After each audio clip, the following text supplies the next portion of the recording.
Tú nos dices que debemos sentarnos, pero las ideas solo pueden...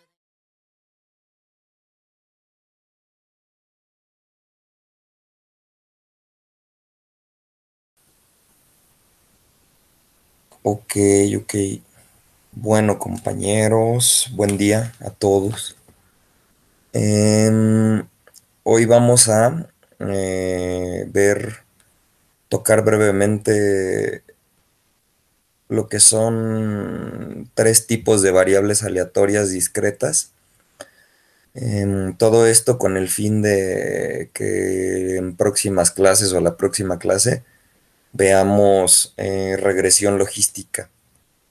Como se irán dando cuenta a lo largo de este curso, ya a partir de ahora en adelante, el paradigma del modelo de regresión, pues va a estar muy presente en muchos métodos. Hay quien dice que, por ejemplo, en el PCA, aunque estamos haciendo análisis de correlaciones, pues estamos también de alguna manera recurriendo a ese paradigma de regresionar una variable respecto a otra. Y de hecho, las redes neuronales, que en su momento tocaremos, pues hay quien considera que son una especie de generalización, ¿no? Del PCA o de los modelos de regresiones múltiples. Y básicamente me gusta cómo lo dice, una red neuronal básicamente es pues una máquina de hacer regresiones en esteroides, ¿no? O algo así. Entonces, conviene que sigamos por este camino de la regresión.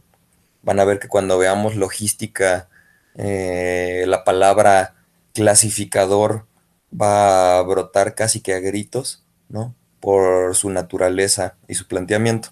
Pero bueno, para hablar de ella, primero tienen que tener noción de lo que es una variable aleatoria de tipo Bernoulli. Entonces, voy a compartir mi pantalla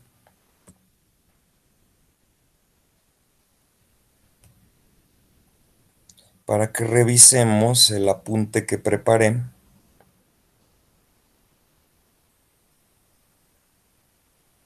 Ok, entonces, ok, perfecto, perfecto, perfecto, listo. A ver, ahí está, muy bien. Entonces, ahorita deberíamos de estar viendo el notebook que preparé y déjenme, ándale así. Entonces, ya en clases previas definimos lo que era una variable aleatoria, ¿no? Que es una función que básicamente le pega a números reales a conjuntos, que en este caso estos conjuntos son subconjuntos de omega, eso los vuelve posibles resultados dentro de omega y en algunos casos eventos de omega. Em, Estas variables aleatorias pues nos permiten hacer distintas abstracciones. El primer tipo del que vamos a hablar son las variables aleatorias discretas, que recordemos son las que pueden tomar valores en un conjunto numerable de valores, valga la redundancia. Esto no vuelve al conjunto finito, ¿no? De hecho, podemos tener un conjunto infinito numerable de valores para que una variable aleatoria los tome y esta seguiría siendo discreta. Y bueno, antes de entrar en esas variables aleatorias como un poco más, llamémosle, sofisticadas, vamos a partir de, pues ahora sí que una abstracción muy sencilla, muy básica, que no por eso es poco poderosa. De hecho, yo les diría que si se vuelven unos expertos en manejar variable aleatoria de tipo Bernoulli o binomial, eh, van a ver que esto lo van a poder extrapolar a otro tipo de variables aleatorias. Em, la variable aleatoria de tipo Bernoulli es muy elegante en términos de que, pues sí, pide que se define un experimento y su subsecuente o su consecuente espacio muestral omega, pero la particularidad que tiene una variable aleatoria de este tipo es que solo puede adquirir o tomar dos valores, ya que solo puede manifestar dos posibles resultados. Por convención a estos dos posibles resultados se les denomina éxito o, bueno, y fracaso. ¿Por qué se le dice así? Bueno, básicamente, pues había que decirle de alguna manera, ¿no? En los libros de probabilidad van a ver que se menciona mucho la palabra success, ¿no? Y failure. Entonces, pues más allá de las consecuencias que tiene hacer esta abstracción, se maneja una variable de tipo binaria, ¿no? Que si no quieren caer en juicios de valor alrededor de por qué éxito, por qué fracaso, uno de los dos resultados, pues tenemos que la variable puede ser un uno o un cero. Y ya cada quien decidirá a qué le asocia el éxito, el fracaso. En el caso en el que andemos viendo, pues el ejemplo de la moneda, tenemos que la moneda puede ser águila o sol, ¿no? Y el hecho de que sea un éxito o un fracaso, uno de los dos resultados, en realidad dependerá pues de lo que se esté modelando, ¿no? De la pregunta que estemos haciendo. Esta variable binaria, ¿no? Así definida, pues tiene una probabilidad uno u otro, ¿no? En el experimento, que ocurra el éxito o el fracaso. Aquí les pongo que la función de masa que describe una variable aleatoria de tipo Bernoulli.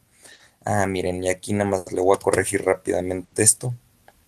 Aquí me faltan unas diagonales para que aparezcan los corchetes.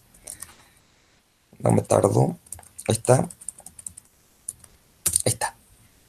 Entonces, ahora sí, tenemos que la función de masa básicamente contempla dos posibilidades: la probabilidad de que la variable aleatoria tome el valor de cero, y por convención, este valor suele asociarse a la palabra fracaso, y decimos que esta probabilidad se calcula como uno menos p, mientras que la probabilidad de éxito es un parámetro, ¿no? Que vamos a denominar p. P tiene la propiedad de ser la probabilidad de obtener el éxito, y como probabilidad está acotada del 0 al 1, ¿no? Si tenemos un experimento en el que solo podemos tener dos resultados y conocemos P o podemos estimar P de alguna manera, tenemos una variable aleatoria de tipo Bernoulli. Y ya nada más como colación, les comento que se le llama variable aleatoria de tipo Bernoulli porque la descubrió un tal James Bernoulli, que ahorita aprovecho para comentarles. Era un matemático suizo, ¿no? Nació en 1654, murió en 1705, o sea, vivió como 50 años. Y algo importante de este personaje es que o sea, es uno de los Bernoulli de una familia bastante amplia, se estima entre 8 y 12 personas que se dedicaron a las matemáticas en estos años, ¿no? Bueno, alrededor de estos años.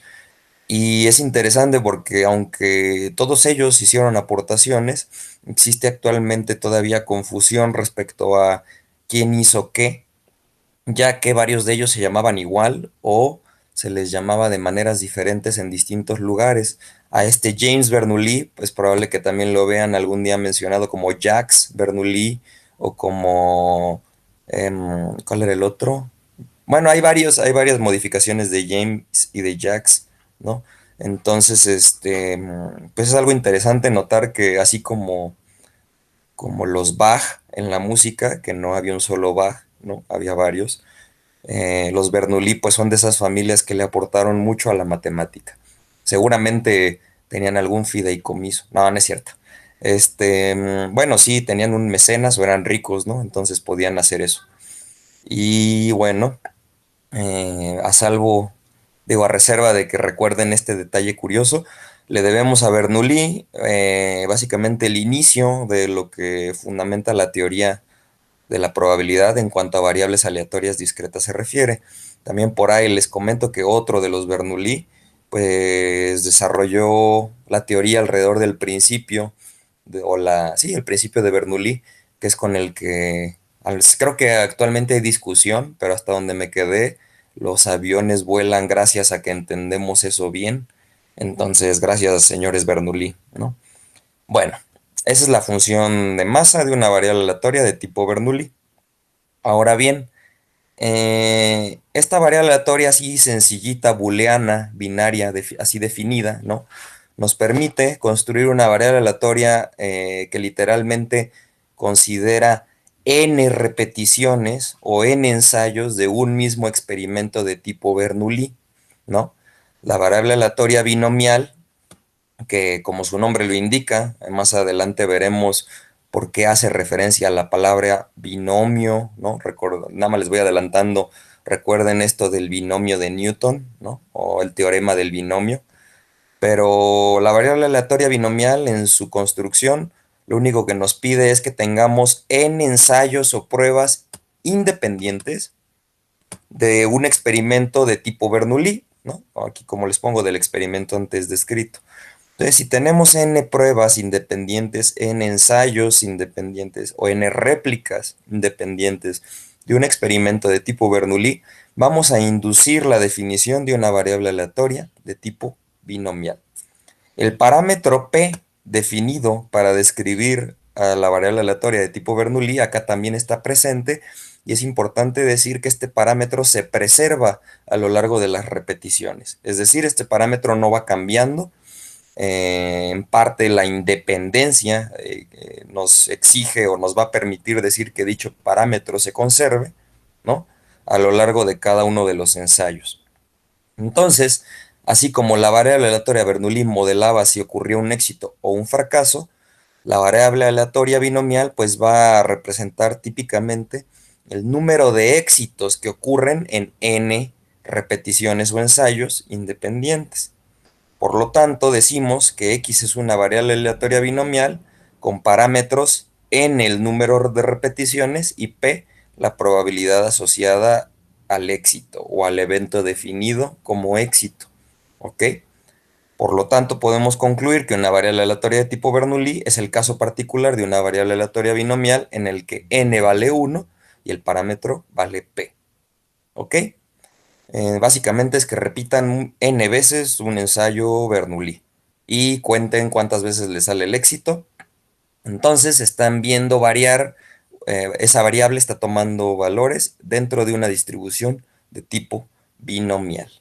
Les dejo aquí un pequeño ejercicio que no está complicado. Básicamente es que den la expresión de la esperanza para una variable aleatoria de tipo binomial. Y bueno, inherentemente al ver que una Bernoulli es el caso particular de una binomial, podrán dar el valor de la esperanza para la Bernoulli. Lo mismo para la varianza, ¿no? De ambos tipos de variables aleatorias. ¿Cómo van a hacer esto? Bueno, pueden revisar un libro, pueden recurrir a su notebook previo donde definimos esperanza y varianza y aplicar la definición, ¿no? Para obtener una y la otra. Entonces, no voy a ahondar más en cómo se calculan, es sencillo y además, pues, siempre es bueno practicar este tipo de demostraciones facilitas, ¿no? Bueno, más que demostración de contestar una pregunta, ¿no? Que requiere un poco de álgebra. Eh, y bueno, para presentárselas, esta sería la función de masa de una variable aleatoria binomial con parámetros NP. Tenemos que si consideramos el evento tener i éxitos, nótese que i tiene que ser menor o igual que n y mayor o igual que cero, ¿no? Entonces, i éxitos, la probabilidad de observar i éxitos se calcula como las combinaciones de n ensayos en y éxitos de n elementos tomados de y maneras, las combinaciones. Ahorita ahondamos en esto de combinatoria para repasar brevemente qué es. Esto nos va a hablar de todas las posibles combinaciones en las que podemos observar y éxitos y n menos y fracasos. ¿Ok? Nótese que aquí tenemos un producto, ¿no? O sea, de probabilidades de éxitos elevadas a la i. Esto quiere decir que tenemos p por p por p y veces y tenemos uno menos P, el producto N menos I veces, ¿no? Este producto de probabilidades se permite y de hecho puede hacerse gracias a que tenemos ensayos independientes. Recordemos de nuestra definición de independencia que dos eventos son independientes, dos observaciones, dos réplicas son independientes y eso nos va a permitir que la probabilidad de que ocurra uno y otro se calcule como el producto de las mismas. Entonces aquí estamos observando el evento conjunto en el que hay y éxitos y n menos i fracasos, ¿no? Entonces tenemos que multiplicar p por p por p por p por todos los éxitos conjuntos que vamos a observar y uno menos p n menos i veces por todos los fracasos que vamos a observar. Este factor de acá lo único que va a hacer es considerar que estos y éxitos y estos n menos y fracasos pues pueden ocurrir de diversas maneras o en diverso, pues ahora sí que en diversas combinaciones. Ahorita más abajo vamos a ver cómo es que esto ocurre con un ejemplo.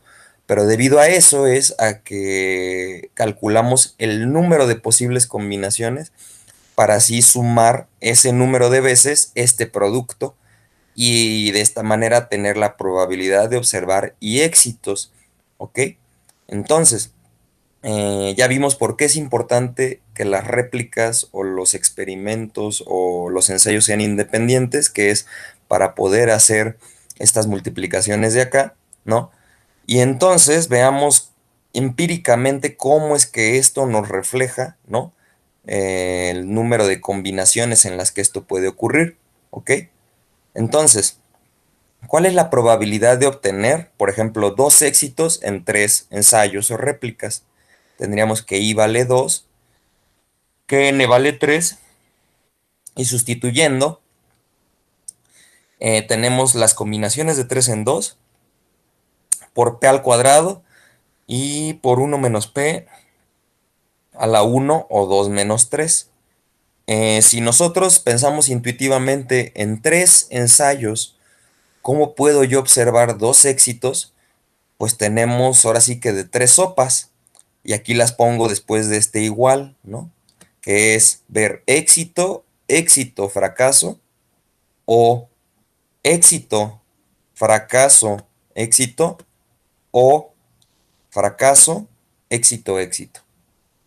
Y yo afirmo que no hay ninguna otra que yo no esté contemplando aquí, ¿no? O sea, las maneras en las que yo puedo tener dos éxitos y un fracaso, y ojo, nótese que aquí, que el éxito ocurra la primera vez, sí marca una diferencia en que no ocurra la primera vez, ¿no? Porque como es una serie de ensayos secuenciales con un mismo parámetro P, este orden sí afecta los posibles resultados, ¿no? Por eso tenemos distintas combinaciones de ello y intuitivamente, pues este número acá de combinaciones de 3 en 2 pues nos debería de dar un 3, ¿no? O sea, tres veces este producto que vemos aquí, eso nos daría la probabilidad de que el número de éxitos sea exactamente 2, ¿no? No les he explicado cómo se calculan estas, pero intuitivamente, pues aquí nos debe de salir 3, ¿no? O sea, porque ya agotamos, ¿no? Las posibilidades. Ahora bien, si recordamos el triángulo de Pascal, el desarrollo del teorema del binomio de Newton, o porque lo vieron y se acuerdan muy bien de memoria de sus cursos de álgebra superior 1, si es que todavía los llevan y si no, pues de lo que sea que hayan llevado equivalente. Recordemos que la definición de combinaciones de n en i es la siguiente, se define como n factorial entre i factorial por n menos i factorial, ¿ok? No voy a ahondar mucho en la intuición de por qué esto surge así, eso ya lo hice acá arriba, se deja al lector que reflexionen alrededor de esta fórmula y de que repasen pues el triangulito de Pascal, que es algo sumamente útil, ¿no? Sobre todo para calcular coeficientes de combinaciones, de combinatoria o de polinomios, ya saben. Y nada más les quiero recordar que esto que está aquí escrito quiere decir que el factorial, recordemos, o para los que no lo saben, el factorial se define como el producto de n factorial sería n por n menos 1 por n menos 2 hasta llegar al 2 y al 1, ¿no? El producto de todos los factores que surgen de definir a n y de irle restando de uno en uno y hacer ese producto, ¿no? De todos esos factores que aparecen. Aquí los computólogos no me dejarán mentir en que los factoriales son de esas cosas que computacionalmente suelen ser demandantes en su cálculo, sobre todo cuando n es muy grande, ¿no? Bueno, o el número al que se le aplica el factorial. Así definido, y factorial, pues ya sabrían cómo se define, y n menos i factorial se los pongo aquí, n menos i por n menos i menos 1 por n menos i menos 2 así hasta llegar al 2 y al 1, ¿no? Y bueno, aquí nada más les voy a hacer una pequeña afirmación, que de hecho ya la mencionamos al inicio, la cual es que cero es menor o igual que el número de éxitos, menor o igual que el número de ensayos. O sea, cero es menor o igual que i, menor o igual que n. Por lo tanto, n menos i debe de ser un factor en la expansión factorial de n factorial. Es decir, este número que está aquí abajo, n menos i factorial, debe de encontrarse en la expansión factorial de n factorial, en algún punto, ¿no? Nosotros no tenemos que definir i, solo tenemos que ver que sus propiedades aritméticas lo vuelven un factor que tiene que estar presente en la expansión factorial de n factorial. Y entonces eso nos va a permitir construir otra expresión para las combinaciones de n en i. Considerando eso que les dije, de que n menos i debe de estar acá arriba, pues podemos ahora sí que factorizar estos n menos i factores que aparecen después del n menos i más 1. Y entonces tenemos que las combinaciones de n en i también se pueden escribir como el producto de n por n menos 1 hasta n menos i más 1. Es cortarlo antes de n menos i, que ya lo factorizamos. Y nos va a quedar solamente en el denominador el i factorial. ¿Ok?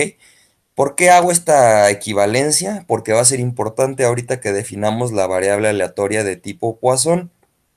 Y les adelanto que estas tres variables aleatorias, sobre todo las dos primeras, la Bernoulli y sobre todo la binomial, es importante para entender el modelo de regresión logística. ¿Ok? Ahorita no me meto más en eso, pero por si están perdidos y dicen, ¿por qué estamos viendo esto, Rafa? Porque a partir de aquí vamos a definir una variable aleatoria que vamos a modelar con una regresión logística. ¿Ok? Y ya para acotar, nada más les recuerdo que si la función de masa de una variable aleatoria binomial se ve como esta de aquí arriba, la función de distribución acumulada considera, ¿no?, los valores en los que x es menor o igual que un cierto valor k. Por lo tanto, tenemos que considerar la unión de eventos para todos los valores menores o iguales que k, ¿no? Y eso quiere decir considerar todas las probabilidades i, donde i va a variar desde 1 hasta k. Y entonces hacemos la suma, ¿no? El evento, la unión de eventos en donde x va tomando esos valores hasta acá, y eso nos va a dar la función de distribución acumulada para una variable aleatoria binomial que puede llegar hasta acá éxitos. ¿Ok? Bueno, salvo que esto sea medio trabalenguoso, yo se los dejaré en el notebook para que lo reflexionen. Pero ahora sí pasemos a una variable aleatoria que es sumamente útil. Los que ya llevaron procesos estocásticos no me van a dejar mentir. El proceso Poisson, el proceso binomial y la inherente definición, consecuente definición del proceso Poisson, básicamente les permiten modelar casi todo lo que ocurre en este universo. ¿Ok? Digo casi todo porque no todo, pero muchas cosas. Y pues por ende vamos ahora sí a presentarla, ¿no? ¿Cómo surge la variable aleatoria Poisson? Y entonces, esta fue introducida por el matemático francés Siméon Denis Poisson. Si se dan cuenta, él la introduce pues, casi 100 años después de que muere el primer Bernoulli, ¿no? Y la presentó en un libro que buscaba aplicar la teoría de la probabilidad a la teoría del derecho, la teoría de leyes y la teoría de ensayos criminales.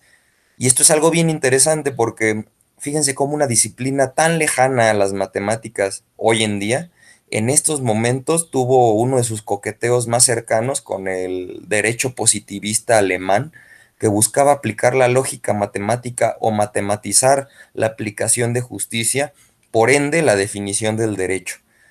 Ya más adelante se vería que esta aproximación hacia el derecho no sería fructuosa, básicamente por la complejidad que acarrea modelar comportamientos humanos en una sociedad cambiante y sobre todo que el derecho, así como si lo vemos como una serie de axiomas finitos, pues ya Gödel probó que cualquier serie de axiomas finitos va a caer en proposiciones que eh, o sea, tiene que constituir un sistema formal que tenga o inconsistencias, ¿no? Que sea o incompleto o inconsistente, ¿no? Pero no podemos tener las dos al mismo tiempo. Entonces, el derecho así construido, pues nunca va a poder modelar todas las posibilidades que surjan en una sociedad, ¿no? Todos los posibles problemas que puedan surgir, siempre va a haber problemas nuevos y por lo tanto el derecho siempre debe de estarse modificando. Y por lo mismo, una aproximación matemáticos hacia el derecho, pues puede que no sea muy fructífera, ¿no? Va a caer en muchas contradicciones. Eso sí, díganselo a los abogados de hoy, porque ellos piensan que no, que el derecho vale para todo, ¿no? Eh, Brian pregunta, ¿eso se hizo en el ejemplo? Creo que sí, pero no recuerdo qué ejemplo fue. ¿Me podrías recordar a Brian nada más para ver a qué ejemplo te refieres? Este, y bueno, ¿qué más les digo de la variable aleatoria de tipo Poisson? Que nada más dejen quito esto de aquí. Ajá. Les voy a contar cómo la definen. Básicamente consiste de que pensemos en una variable aleatoria binomial. Y déjenme ver si Brian puso algo. Ah, me refería a la función de distribución acumulada. Exactamente, es lo mismo que vimos en el ejemplo. Entonces, la variable aleatoria de tipo Poisson consiste en que pensemos en una variable aleatoria de tipo binomial, pero en la que va a pasar algo muy curioso. Va a pasar que el número de ensayos va a tender a infinito o va a ser muy grande. Lo que se entiende por muy grande es que n va a tender a infinito y que la probabilidad de éxito va a tender a cero, o en otras palabras va a ser pequeña, relativamente pequeña, muy pequeña. Y esto nos va a permitir definir un parámetro lambda como el producto de n por p. ¿Qué propiedad va a tener lambda cuando n es muy grande y p muy pequeña? Pues que lambda va a ser moderada, ¿ok? Y por moderada me refiero a un número, no sé, como 3 o no sé, 35 o 7.4. ¿Me explico? O sea, en realidad lo que nosotros queremos decir con esto es que n es tan grande y p tan pequeña que calcular los factoriales de n es muy difícil. Ojo, les hago esta observación. Entonces, conviene pensar en el caso en que podemos olvidarnos de n y de p y solo pensar en lambda. De aquí se deriva la expresión de que p podríamos pensarla como lambda entre n. ¿Ok? Este supuesto, aquí se los menciono, está íntimamente relacionado con la dificultad que representaba en los años de Poisson, ya no se diga los de Bernoulli, el cálculo de factoriales grandes, ¿no? Y consideremos que no había computadoras aún, entonces pues era toda una proeza a veces, ¿no? Entonces, del planteamiento anterior, consideremos la función de masa de una variable aleatoria binomial, ¿no? Que es igualita a la que les puse arriba, y pongamos la definición de combinatoria, una de las dos que les puse, básicamente la que les puse después, ¿no? Entonces, ahora sustituyendo todas las p's del lado derecho de la ecuación por lambdas entre n's, terminamos con que en lugar de p a la i vamos a tener lambda a la i entre n a la i, y aquí en lugar de 1 menos p vamos a tener 1 menos lambda entre n. Y entonces yo aquí me echo mi álgebra de la mañana, por propiedad conmutativa, puedo pasar el n a la i abajo de este factor que está aquí. y el i factorial pasarlo literalmente como al denominador de lambda a la i, ¿no? Y entonces recordemos que n tiende a infinito, ¿ok? Y aquí hago una afirmación, y es que cuando n tiende a infinito, esta fracción, esta división, este cociente que tenemos aquí, vale 1. Y eso lo afirmo porque, para empezar, aquí arriba yo digo que hay i factores. Recordemos que el factorial se construye, ¿no? Restando de 1, de 2, de i más 1, y aquí seguiría el iésimo. Entonces, si pensamos que hasta el iésimo tendríamos i más un factores, pues hasta el i más unésimo tendríamos i factores. ¿Me explico? Y eso quiere decir que tenemos n i factores arriba y factores abajo. Cuando n tiende infinito, las constantes, pues el límite de n menos 1 cuando n tiende infinito es n, de hecho de n menos i más 1, al ser i y 1 constantes, pues es n. Y esto nos dejaría con n entre n, n entre n, n entre n, i veces, y esto nos da 1. Oh, sorpresa, ¿no? Mi clase de límites de cálculo es una maravilla, ¿no? Y qué bueno, ¿no? Porque si no, pues esto no jalaría bien, ¿no? Y siguiente observación, todo esto pues ya vimos que a pesar de verse muy horrible, pues es 1, ¿no? Y si nos fijamos ahora en el 1 menos lambda entre n a la n menos i, notemos lo siguiente, que 1 menos lambda entre n a la n menos i se puede escribir como 1 menos lambda entre n a la n, todo eso sobre 1 menos lambda entre n a la i.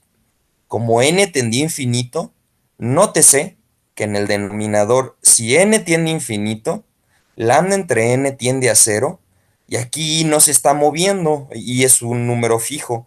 Por lo tanto, 1 menos 0 es 1, ¿no? A la i nos va a dar 1. Pero si nos fijamos en el numerador, tenemos 1 menos lambda entre n a la n. Y si recordamos sus clases de cálculo 1, o ya les dije lo que sea que hayan llevado 1 o 2, esto que tenemos arriba, conforme n tiende a infinito, este límite define a e a la menos lambda, ¿no? Y entonces vamos a ver que todo esto que se veía acá medio horroroso en realidad es e a la menos lambda. Por lo tanto, la función de masa de una variable aleatoria Poisson, definida a partir de la variable aleatoria binomial con hermana o isomorfa, digámoslo así, se vería de la siguiente manera, ¿no? Tendríamos que la probabilidad de obtener y éxitos en una variable aleatoria Poisson se calcularía como lambda a la i entre i factorial por e a la menos lambda, ¿ok? Y entonces de lo que era una variable aleatoria binomial, ahora definimos una variable aleatoria Poisson que, nótese, ya no tiene ningún n factorial por ahí metido, ¿ok?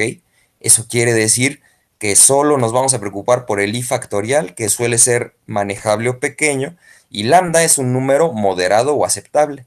Entonces, esta es una manera muy elegante que tuvo Poisson de enfrentar el problema del cálculo de factoriales sin computadoras, y además nos permitió definir una de las variables aleatorias más importantes al día de hoy. Como ejercicio, les dejo que encuentren la esperanza, la varianza y la función de distribución acumulada, que básicamente es aplicar las definiciones que ya se les han presentado. Pero aquí me gustaría aportarles o mencionarles que cuál es el tipo de fenómenos, ¿no?, que modela una variable aleatoria de tipo Poisson. Y en realidad es cualquier fenómeno raro, discreto, que ustedes vayan a analizar. ¿Cuáles son fenómenos raros? Por ejemplo, uno de ellos es el número de errores ortográficos que hay en un libro. ¿Por qué digo que es un fenómeno raro? Porque un libro ha pasado por revisión de varios editores, entonces la probabilidad de observar n errores ortográficos, así definido el éxito, se modelaría como una variable aleatoria Poisson con parámetro lambda. ¿Cómo encontramos el valor de esta lambda? Tenemos que determinarlo experimentalmente. Por ejemplo, otro fenómeno que se modela como una variable aleatoria de tipo Poisson, al menos cuando vemos a las partículas alfa, creo que son las que se emiten radioactivamente, el número de partículas alfa, no gamma, bueno, de partículas radioactivas que emite material radiactivo, ese número, ¿no? Se modela como una variable aleatoria de tipo Poisson. El tiempo en el que ocurre esa emisión es una variable aleatoria continua que está muy relacionada con esta, pero lo que quiero que vayan notando para aquellos que ya llevaron ecuaciones diferenciales o que han visto el fenómeno del decaimiento radiactivo o que han visto esa E a la menos lambda en fenómenos que se comportan, ya puede ser una epidemia, un decaimiento exponencial como el de los procesos radiactivos, la ley de enfriamiento de Newton, ¿no? De los cuerpos de Newton, cómo se enfrían como exponenciales negativas. ¿Qué más puede ser? Las ganancias de una película en el cine decaen como una exponencial negativa. O sea, lo que les quiero decir es que hay muchos fenómenos que se van a ver como de la forma Poisson. Y este E a la menos lambda está muy relacionado con ese comportamiento exponencial negativo o positivo, ¿no? Dependiendo de cuánto valga lambda. En este caso, lambda solo puede ser positiva por como le estamos definiendo, como le estamos yendo por como n por p.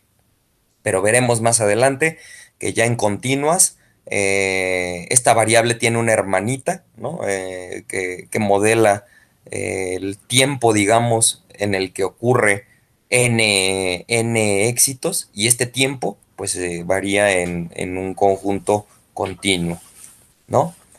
Pero entonces, presentándoles estas tres variables, lo que voy a hacer la próxima clase es que vamos a ver el modelo de regresión logística y vamos a ver cómo este rollo binario o booleano que viene heredado desde la Bernoulli, que luego se convierte en conteos en la binomial y que luego nos permite definir otra cosa que se llama multinomial, ¿no? Y que luego nos permite hablar de la Poisson, pues se relaciona y se usa mucho, ¿no? En esta regresión que está aquí abajo, ¿ok? Y bueno, dejen ver si hay algo en el chat, creo que no.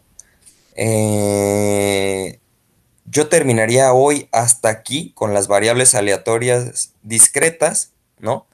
Em, hay más variables aleatorias discretas, sí las hay, pero estas son las tres más importantes en términos de que pues son las tres que se ven en el curso de probabilidad uno, ¿no?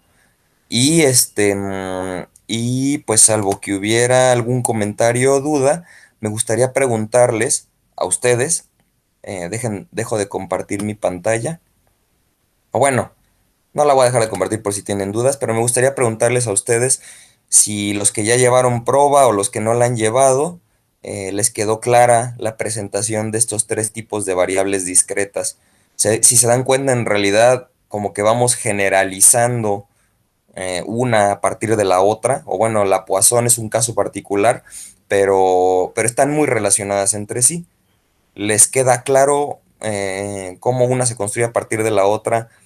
Y quizás no tienen claro el uso potencial que van a tener en esta clase, pero vean que si estamos estimando probabilidades, las probabilidades básicamente nos permiten definir umbrales para asignar un elemento a una categoría o a otra.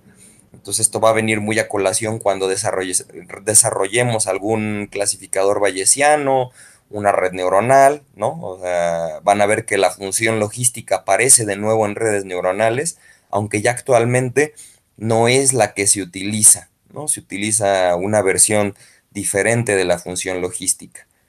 Pero, pues no sé, ¿hay alguna duda, algún comentario? ¿Lo ven fácil? ¿Lo ven difícil?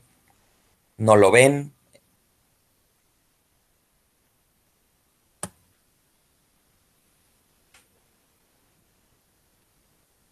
Parece que no, ¿verdad?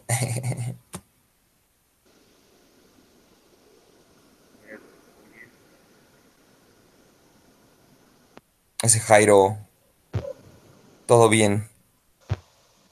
Ok, Luis Eduardo, muy bien, todo bien. Brian, todo bien, todo más o menos claro.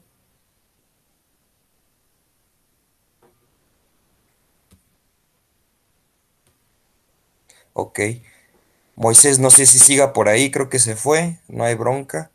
Este, Entonces, lo que quedaría es que la clase que viene ya veamos en forma, ahora sí, un ejemplo con regresión logística y voy a estar retomando varios conceptos de los que vimos hoy.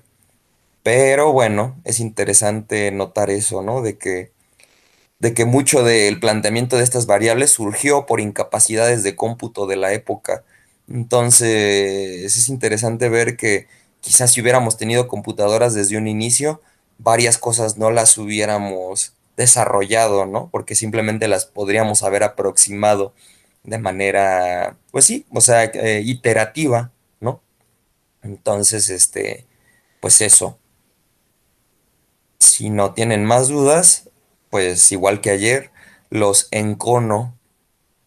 Eso, muy bien, Brian. Sí, vamos a ver el ejemplo porque pues esto es pura teoría. Al final, todo esto que andamos viendo cobra poder y significado cuando le metemos ya las manos a la carnita y van a ver que es muy intuitivo cómo las variables binarias o booleanas, pues ahora sí que la compu siga siendo binaria, booleana y no cuántica, pues eso les debe dar una intuición de que entender esto les va a ayudar mucho, ¿no? Van a ver cuando veamos información mutua, entropía, todas esas cosas, siempre es en base 2 porque estamos hablando de bits, ¿no? Y todas esas cosas, ¿no? Pero bueno, yo hasta aquí lo dejaría por hoy, salvo que ustedes tuvieran comentarios y los encono a que vayan en paz y ya saben, repartan la palabra de la probabilidad entre sus allegados y pues básicamente eso. Si no hay más, pueden partir.